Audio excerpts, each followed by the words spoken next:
but one thing they don't talk about is when they talk about a buy and hold investment is they always talk about making it on the buy, but very few people talk about the hold. Hey investors, Bradley here from Watson Estates, and you're listening to the largest, fastest growing podcast for Toronto real estate on iTunes, Spotify, and Google Podcasts. If you're joining us, you're probably familiar with some of our market updates, but we also love to chat with investors. And a lot of our audience, some of you guys, you're probably investor minded. Maybe you want to get into the market in some way. And so today our guest is a fantastic interview, Michael Dominguez. A little bit about him. He was the Reign Realtor of the Year, Canadian Real Estate Wealth Magazine's Realtor of the Year. He's got a lot of experience on the real estate side. He's also an author of the book Armchair Real Estate Millionaire. He's bought one property every year for 10 years straight. We've had a lot of guests come on. They talk about the rags to riches, the ups and the downs. I mean, it's a bit of a sexy story and everyone claps on the other end, but the philosophy that Michael has is why deal with that? Why not have a steady growth? Really simple is best in his philosophy. So if you're thinking about getting into the investing world, or if you just need a refresher on really recognizing what are the fundamentals, what actually proves to perform and gives wealth in the long term in real estate, you don't want to miss this episode.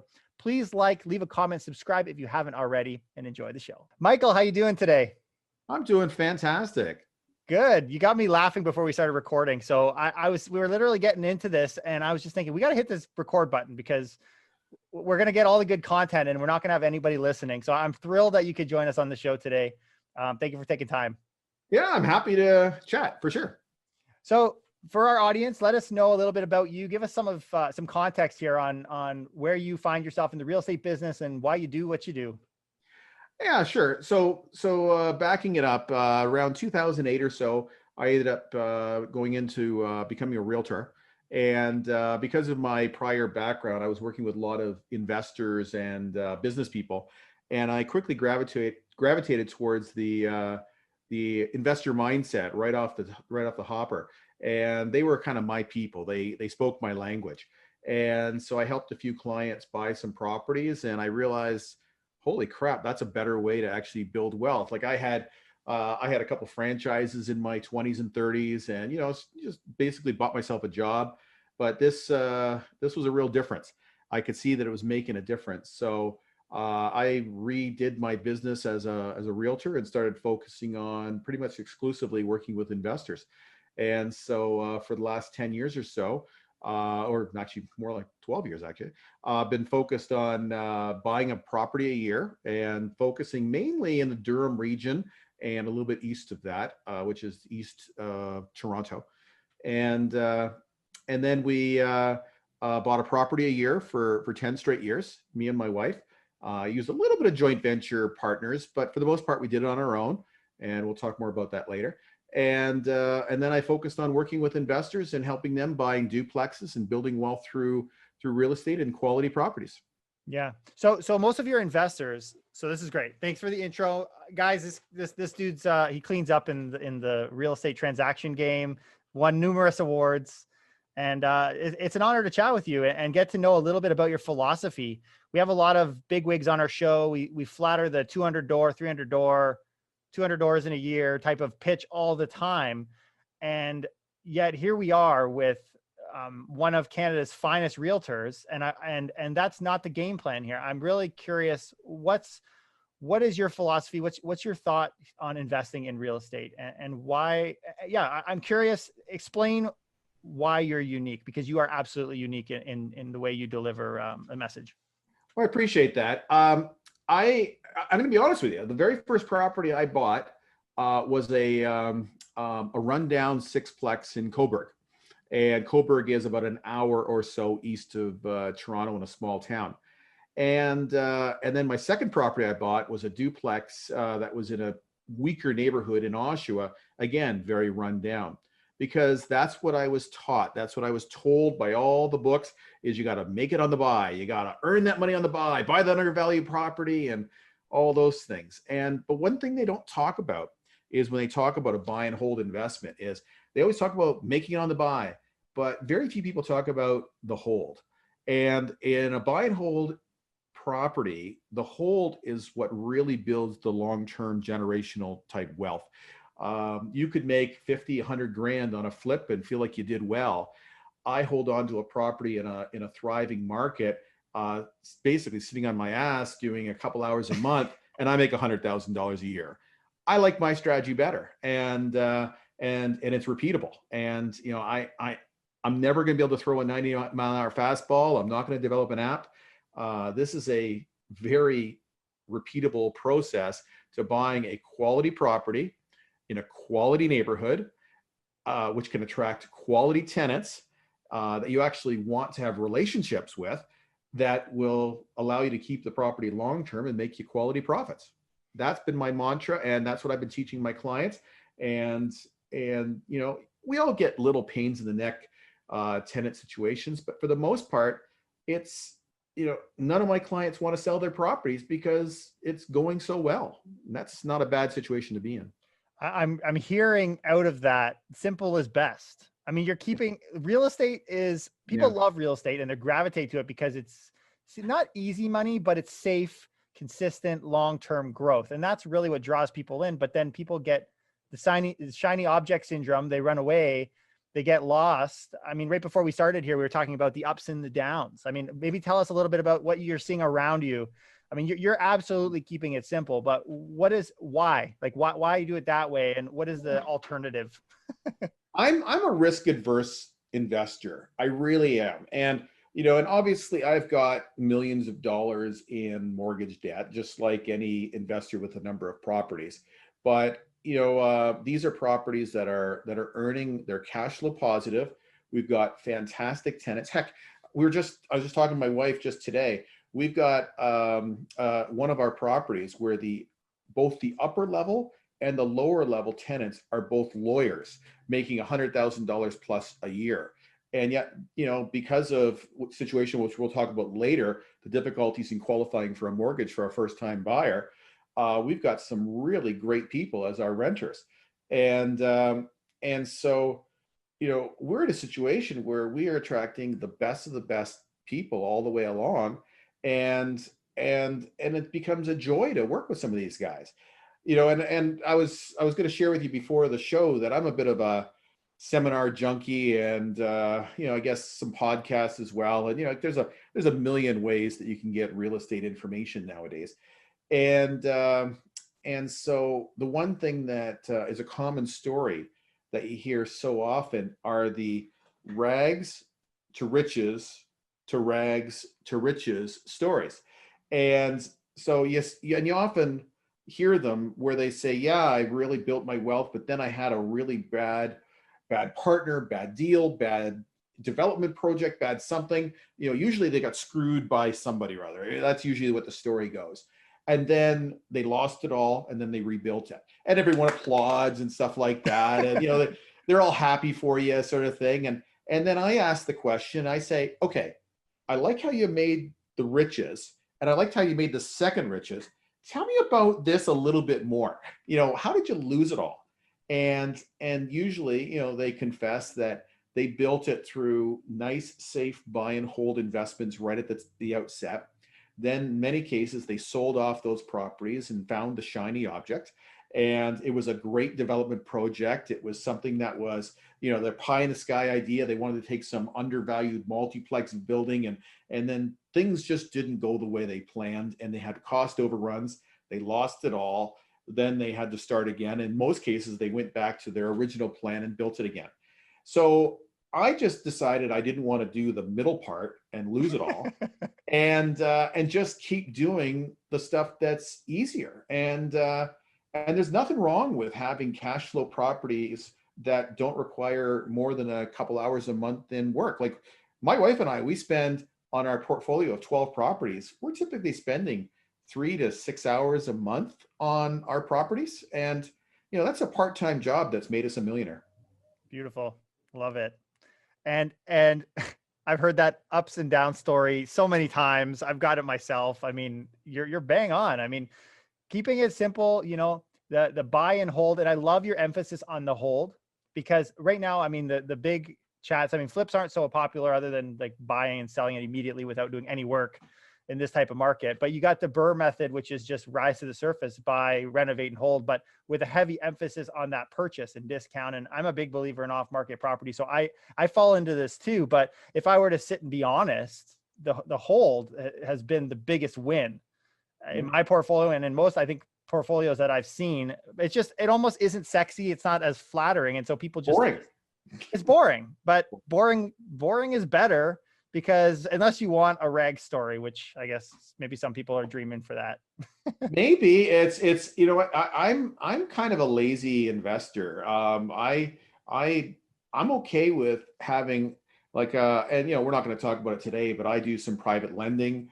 I do some equity investing and and I sold a business recently. So I'm now generating enough monthly cash flow from my properties and other ventures that, you know, I'm now making enough money that it's basically covering all my expenses with room to spare. And isn't that the goal in financial freedom, is to just be in that, you know, Robert Kiyosaki cash flow zone? And that's kind of where my goal was. And but it all started with buying quality properties. And honestly, some of those properties, like, I remember being told when I bought a duplex once in Oshawa by about 3 or 4 realtors that I overpaid on that property. I shouldn't have paid that much, but it was a property I really wanted in a location I really wanted as well. And so at the time, it didn't cash flow incredibly well either. And so in less than 10 years, the property has tripled in value. And considering I only put 20% down, and oh, by the way, that 20% came from my principal residence. So essentially I put nothing down. It was all borrowed money, but it's tripled in value. And because tenants move out over time, when you get a quality property, you don't get that person that's on ODSP or welfare or whatever government assistance you've got and live there for the rest of their life. The people that are leaving my places are going out and they're buying their own home 2 or 5 years later. And then I'm cleaning them up and then re-renting them for hundreds and hundreds of dollars more in rent. So now that property is generating me almost $1,000 in cash flow per month. And I've refinanced it once. So it's just constantly been a cash cow. And oh, by the way, I've also got a garage. It's a detached garage that I store my Corvette convertible in the winter there. So that's been a really good win for my portfolio. Why not? Extra garage. Everyone could use a little more garage space. Absolutely. And to kind of jump off that point too, the other side of it is chatting with folks who have had opportunities. They've looked at 2, 3 properties. They couldn't decide which one to go for. They chose one. It did great. 10 years down the road, when you ask them, are you happy with the purchase? Their response that I find consistently is, I should have just bought all of them. I should have just bought all of them. And I think that speaks to the hold component, right? Now, whether appreciation is guaranteed, I think that there's an element to cash flow, but it sounds as though you've got that all worked in. So here's where I want to go with this. You're speaking the same message to everybody, which I think is fantastic, right? The process works for everybody, wherever you come from. How does someone who's just getting started, what would be your advice to that person, whether it's what you did or something different? How do I go from zero to getting that success story? Sure. We're in a real advantage today than where investors were 20 and 50 years ago. We can do so much research and determine the markets we want to invest so much easier today using the internet and networking groups and stuff like that than we ever had the opportunity to do before. So it doesn't cost you anything to become an industry expert and a market expert, and just simply know a market better than anyone else.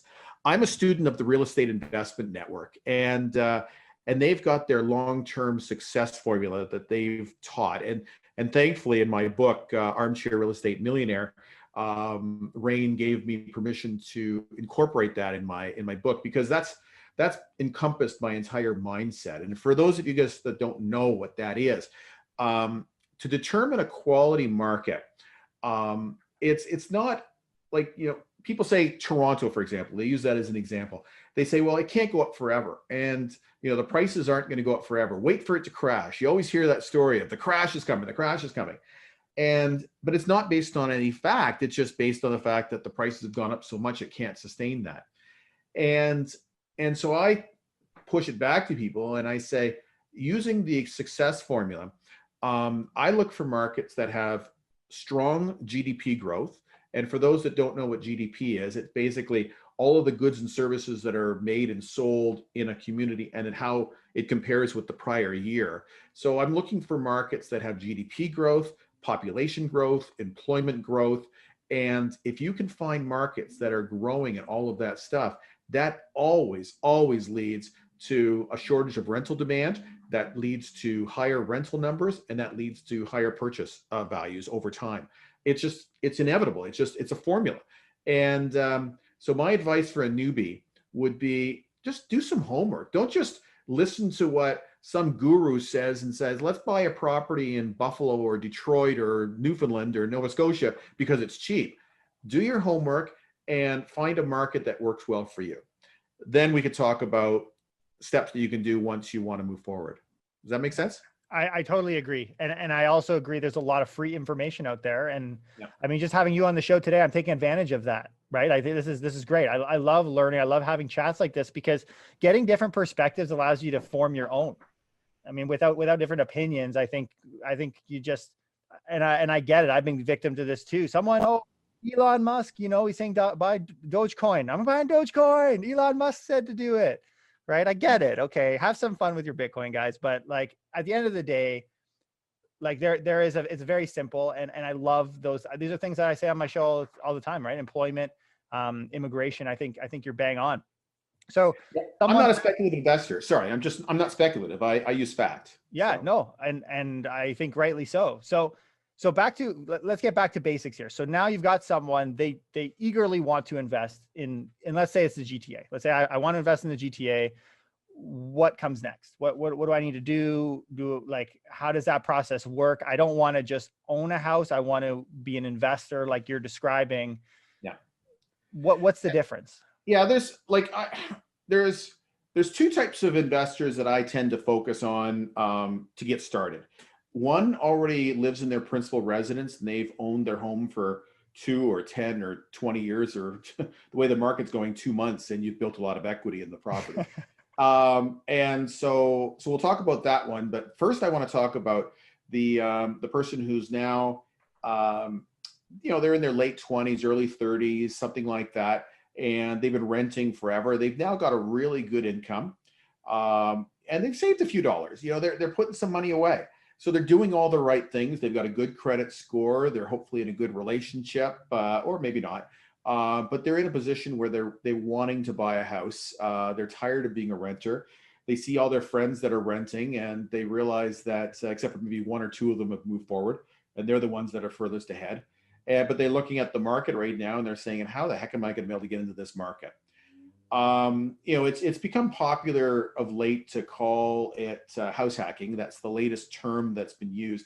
But honestly, the house hacking has been around for hundreds of years. It's just that it's been rebranded as house hacking. Heck, my mother and father-in-law in the 1950s, they had boarders in their house while they were, to pay off the rent, or pay off their mortgage. So it's certainly not a new concept. And so what house hacking is, for those that don't know, is by buying a duplex, and you can invest in maybe on the outskirts of the GTA, Hamilton, Barrie, Durham region. There's all over the place. Down towards London is a great market. Going the other way towards Coburg or Belleville. So this is a property that already has, let's assume for now, already has a legal secondary suite.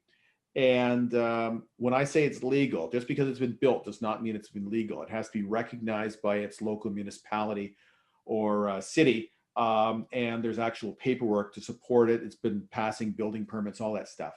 The cool thing is that lenders really like duplexes.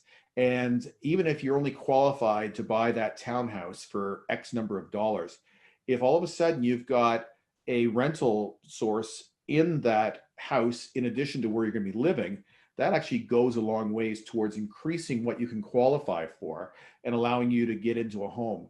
And honestly, if you're currently living in a 2-bedroom basement apartment and paying rent every month, why not move into a 2-bedroom basement apartment and then rent out your upstairs and get, nowadays in the Durham region, you can get close to $2,000 a month in extra rental income. that $2,000 a month goes towards your qualifying and could possibly allow you to buy a much more expensive home and get you into that property. Is it your dream house? No, it's not.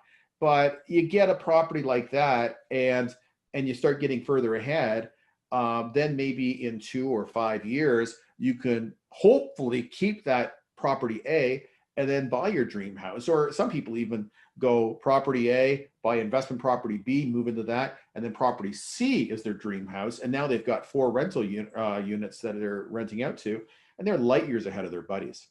Yeah. Yeah. And guys, again, I'll remind you, this is a top realtor that's educating clients on this because it works. I mean, it seems for some, it might be, repetition, but this works. House hacking, I think, is a fantastic, possibly the greatest opportunity right now. I don't know. In my mind, it is, especially for a young person that's looking that has that ability to do what you just described. So let's talk about the folks that have a primary residence. I mean, this would be a situation that I'm in right now, right? I live in my house, don't have a renter, but I too want to get a rental property. I've managed to climb it a ladder enough. I got a house. I wish I house hacked. I missed the opportunity, but now what do I do now? You're married, your wife maybe doesn't want to, or your spouse doesn't want to deal with a tenant in their basement or whatever. And so I get that. So where my wife and I was, in 2008, 2009, is we had a house that was worth $600,000 at the time, and so what we did was we refinanced our property and we got a pretty sizable line of credit. I don't remember how much it was, like 400 grand or something like that, and the banks were happy to give you that. And the one cool thing about Canadian real estate is the number of properties, for those that don't know this, the number of properties that are currently in arrears is at its lowest number really ever. We're looking in Ontario, and arrears, by the way, for those that don't know, is for people that haven't made their mortgage payments for 3 months or more. And that number is less than 1 in 1,000 mortgages are currently in arrears. And that doesn't even count the 20 or 30% of houses with no mortgages whatsoever. So banks aren't giving you money out of the goodness of their heart. They know it's a very safe investment. And they're offering you 2% interest rates on 80% loan to value on an asset because they know it's a safe investment. So, again, you might say, oh, it's risky to be borrowing money against your own house. What happens? But we felt it was very safe to use that funds and then to buy a property that was already a duplex, or one that we were able to quickly convert into a duplex. Now, the cool thing with Canadian real estate, and even in the States too, is you'll be able to get about an 80% loan to value on your investment property. But the cool thing is that 20% that you had to come up with potentially could come from your line of credit from your principal residence. So if you're getting 80% mortgage for the property that you're buying, and the 20% comes from your line of credit, I'm not a math wizard, but that adds up to 100% financed. And so the cool thing that my wife and I did is we started buying a few properties essentially with 100% financing. And then over time, what happened was some of those properties we renovated and refinanced, and we were able to basically keep recycling the money over and over again.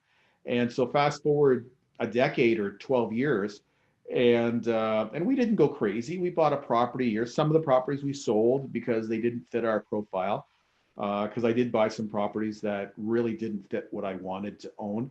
And then we've got the portfolio we have today. So had we done nothing, our $600,000 house today would be worth maybe 1.1, 1.2 million. So we'd still be doing okay. But because we took action and we used the bank financing and used leveraging to our advantage, we've got the difference between our equity and our debt on our current portfolio is $6 to $8 million. So we basically turned essentially $1 million into $6 million just by using leveraging effectively, and then buying properties that require just a few hours a month. Yeah, beautiful, love it. And the thing is here, guys, like, this is, though it's simple, it also is kind of, I think our generation, the younger generations are becoming more open to this concept. I know when I speak to without saying Old. specific family members, older, Okay. you let me finish. Older folks, there's this old fashioned thinking where it's like, I'm going to pay my house off, and this is new. This is a new mindset, maybe not a new concept, but a new mindset for a lot of folks. And once you get there, I mean, the sky is the limit. What are the questions as you're describing this growth, 12 properties? I'm curious, have you purchased them all in your own name, your wife's name? Have you incorporated? And when you did that, what was the decision on when that was the right time? Yeah, the answer is yes, yes, yes, and with partners, yes. So, and what made them the way they did? If your goal is to buy one or two properties or three properties, and again, in my book, I have some success stories, and there are some success stories of an immigrant couple that now they've got 16 or 17 duplexes, which is spectacular. But I also have some success stories of people in their 20s or early 30s that bought two or three properties and now have over $1 million in equity, and they're just turning 30. And if that's your goal, is just to buy a couple of properties, the costs and ongoing expenses of having it in a corporation is pretty onerous. And I've attended, again, I mentioned I'm a seminar junkie. I've probably seen 200 hours at least of should you incorporate or should you not. And honestly, I always tell people, flip a coin and I can give you an argument either way. But if you're only going to buy two or three properties, the answer is probably the benefits will not outweigh the expense. But if you're going to grow your portfolio and you want to expand to a certain size and you want that extra protection, and there is some extra protection, but at the same time, I've got $5 million liability insurance, so I feel pretty safe with my portfolio anyway. And so the answer is I've got a few in my corporation now. I've got a few that are in my name and my wife's name. We separate them, and we've got a few in our corporate or in our joint venture people's names as well. Yeah. And it's worked well for us. And so the answer is there's no right answer. It's whatever. Like I know people that have 15 properties, they're all in their name, and I have some people that open corporations in day one. But if you're only going to have two or three, that's a lot of time and effort to have a corporation just for a couple properties. Yeah. Yeah. So for the joint ventures, I love your approach to the joint ventures because I think it's unique. Can you tell us a little bit about your thoughts on that? What you're seeing out there versus what your philosophy is on it? Yeah. Well, it's not like I've got this new system. As a matter of fact, mine is old school. Like older school. The new way of doing joint ventures is there's an active partner and a money partner, and the active partner should be putting any money in, but they're doing all the work, and the money partner doesn't do any active stuff, but they put in all the money, and it's worked for them, and that's totally cool. But as someone who was a full-time realtor, I didn't want to have the responsibility of dealing with somebody's wealth and being solely responsible for that. Everyone has their own decision. That was what mine was. And so I partnered with other active people. And so one of my partners, he's every bit as, well, all my partners are every bit as active as I am. And we've renovated the properties together using contractors. We divvy up the responsibility. So, he might do more property management. I might do more of something else. And, we work on our accounting and stuff like that. The down payment and all of the initial expenses were split 50-50 down the middle. And honestly, it was a pure partnership where we were working together all the way through. And he's an active partner and I'm an active partner. And, there's times where if he's on vacation and, now we're in a position where we've got a little bit of financial wealth where we don't go for vacations for a long weekend or a week in a cottage. We're going away for a month or two at a time, maybe. And so, I pick up the slack when he's away and vice versa. So that's what we do. Love it. Okay. This is my last question. You're going to tell me, because you mentioned your mantra, you're going to tell me your mantra, and then we're going to tell everybody where they can find you. All right. Yeah. My mantra is buy a quality property in a quality neighborhood attracting quality tenants, leading to quality profits. Love it. Simple as that. It's simple, it's boring, and I get that. I get the fact that making money sounds exciting until you've done it for a while, and then you say, ooh, where's that shiny object? But if you stick to that mantra and you just focus on quality properties, like okay, that one situation, we just had this happen today. The tenant just sold or just bought a house and are moving out about a week and a half early out of the unit. My wife then says, well, if you can get out a little early, that would be great. We can clean it up so we can look to re-rent it. If you get out at a certain time, we'll even give you a refund on your deposit. And they said, no, that's okay. You can keep it. You've been a great landlord over the years. And they actually felt guilty because their initial first or last month's rent was amount X, and now the rents had gone up. So they said, don't we owe you more money? And we said, no, it's totally okay. There was interest that went along with it, so you don't have to owe us any more. They were ready to pay us more money. Like, this was the relationship we've got. They're planting flowers. They're taking care of the place. The place is in better shape today than when we rented it to them 5 years ago. That's a good situation to have. We have tenants that basically said, oh, we had an incident with our fridge, but my buddy's an electrician, or my buddy's a mechanic, and he fixed it for you. Is that okay? Yeah, sure, okay. Like, they just want to treat you with respect. You treat them with respect, and you can hold on to that property for a decade or more. Right. Love it. Michael, thank you. Really appreciate you taking time. I think it's good to have a refresher and to really recognize, like, what got you excited and interested in the real estate market is tried and true, and it still works today. And I love that. And for sure. Now, if you could, there you go. I say you're holding your book up. Tell us where people can find you, where they could learn a little bit more from you. Absolutely. It just actually got released recently. It's called the Armchair Real Estate Millionaire, and it's available on Amazon.ca. It's actually, as of now, it's one of the top wealth and real estate investing books in Amazon right now, which is kind of exciting. You can go on our website, armchairrealestatemillionaire.com. If you do have any realtor questions, our team is called Doors to Wealth, and we have doorstowealth.com, and you can certainly reach out to us there. You can reach out to my website. It's info@armchairrealestatemillionaire.com. And we can have a conversation and get going. But I really recommend this book. This is a chance for me to pay it forward.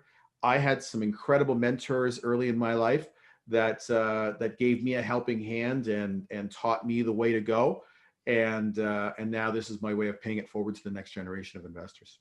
Fantastic. Guys, if you're tuned in on YouTube, please hit the like, leave us a comment. If you have any questions or anything for Michael, you can leave it down below. But Michael, really appreciate you taking the time today, and looking forward to seeing some more content coming out from you over time and getting a little more info from your book. Thank you.